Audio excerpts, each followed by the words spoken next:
So shortly after Nintendo had their first Direct of the year, and after Game Freak also had their Pokemon Presents, it left us with a bit of an itch that we needed to scratch, and that got us to thinking. Now, the Nintendo Switch is a pretty awesome little console. It's great having it as a handheld, and it's also just nice having it as that hybrid system that you can plug into the TV if you want to. However, mine has recently been gathering dust quite a lot, and I know that Liam is exactly the same, and it got me longing for that old handheld dedicated console system which has a whole library of games. And that's where this little bad boy comes in, the Nintendo 2DS. After watching both Game Freak and Nintendo announce some of their titles that are coming this year, and also some of the remakes that are coming as well, it just got us to thinking that there were so many awesome games from the Nintendo 2DS and also the 3DS as well, which made me long for some of the titles that were on this that I never got round to playing. So I dug it out, and in this video we're going to unbox it, have just a bit of a play with it and just a feel of it, and a bit of a nostalgia dive. I'm going to be having a full review of this coming up in the near future, and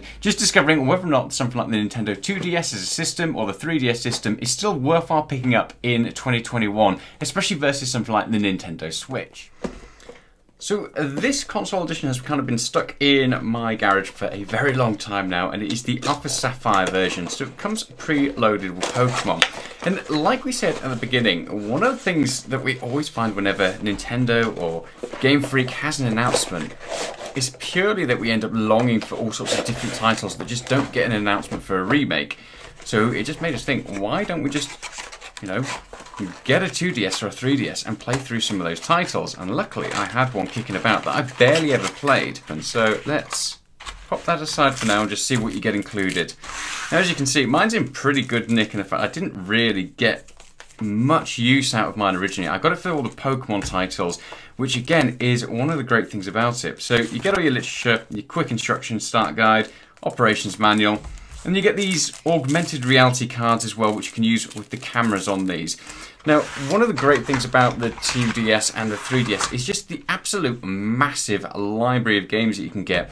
So, along with this, I just picked up Zelda, the Ocarina of Time, because it might come as somewhat of a surprise, but I haven't really played this much, and it's one of Liam's absolute favourite titles, so I decided I needed to give it a go. And it's this sort of thing that makes this console so amazing. If you are a Pokemon fan, you've also got all the different Pokemon titles right from Blue, Red, Pokemon Yellow. You can download all sorts from the Virtual Console and just get going there. In terms of the actual console itself, I really like the 2DS. I like just this kind of handheld and no flip or clamshell. It does obviously make it a little bit larger, so it's not quite as pocketable as something like the 3DS or the 3DS XL, but it's just a nice size.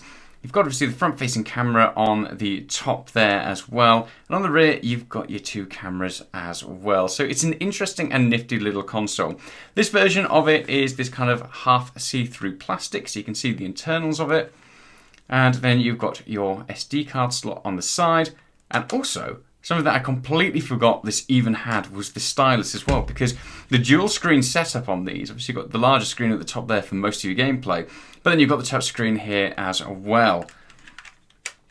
Buttons feel really good. I'm not a massive fan of this slider thumbstick pad, as you probably found out if you've watched the Retroid Pocket unboxing, but it's good enough. And then also as well, you've got your shoulder buttons. So all in all, I really am a fan of this hardware. I just never really played around with it too much because the Nintendo Switch was coming out at the same sort of time as I'd picked one of these up to play Pokemon. So I ended up holding out and not really getting any of the titles or playing too much because I figured they were all going to come across the Nintendo Switch on a Virtual Console, which alas, just never happened. There we go. So it's pretty simple in terms of how the Nintendo 3DS and the 2DS works. You've got your eShop on there, so you can go onto it and get all sorts of different titles. Things like your augmented reality games, playing Face Raiders with friends as well.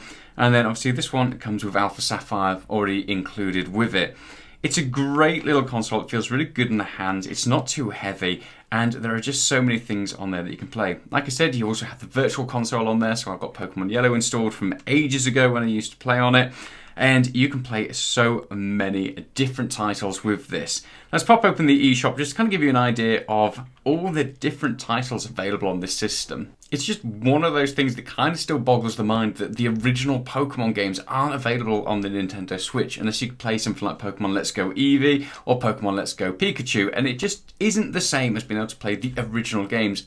Now, if Nintendo were to port some of their original titles across onto the Nintendo Switch without doing any work to upgrade the graphics or anything like that, I am sure they would be absolute hotcakes. Things like Bravely Default, for example, the second iteration of the game has just come out, but you can't play the first one on the Nintendo Switch. Just seems like a missed opportunity. So for simplicity's sake, I'm just going to go on to the charts, just to kind of give you an idea of what's available on there at the moment and what's some like the top sellers. So it can jog your memory as to how good this console was in terms of what you can play. So obviously Pokemon Yellow, that's got to be one of the classics that everybody wants to play. You've got your original Red on there as well.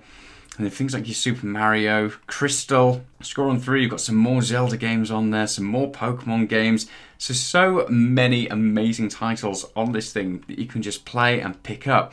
Now, one of the downsides that I found when looking at sort of like the used market is, although these consoles are relatively cheap, like I said, between £50 and £60 or $50 and $60, depending what you're going to go for, a lot of the games haven't really come down in price. You know, just typical Nintendo style. They tend to hold on to their value and price, so it's not as though you're going to pick up absolutely loads of cheap games. Now, another thing that you get in the box that I forgot to mention as well is the old Nintendo charger. Now, this doesn't come included with some of the consoles, so if you are looking at getting one of these, just make sure it's going to come with one of these chargers as well, because it is their own proprietary charger, so it's not something that you can have hanging about the house. There we go. So let's kick in some nostalgia here and load up something like The Legend of Zelda Ocarina of Time, just to kind of give you an idea of how things look on this. Because again, my memory just seemed to be, I don't know, a bit clouded, and I figured it would just look pretty awful. But all in all, it's still a really good experience on this thing. There we go. So that is Legend of Zelda Ocarina of Time running, and the thing looks really good. Now, obviously, it's not a massive screen, so you're not going to be looking for those high-level graphics, and you're not going to notice anything that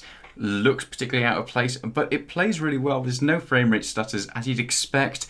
And the graphics actually look really, really good on this size of device. And then moving across away from something like Zelda, let's have a look at Pokemon as well. Now obviously this isn't the most intense title in the world, it was out quite a while ago now, so the graphics aren't going to be up to scratch with some of the later Pokemon titles, but arguably if you're picking up one of these, it is probably one of the only ways to play some of the Pokemon titles that, you know, kind of hit it off with loads of different fans, and you're not going to end up stuck with either Pokemon Let's Go Eevee or Pikachu, or something like Pokemon Sword and Shield.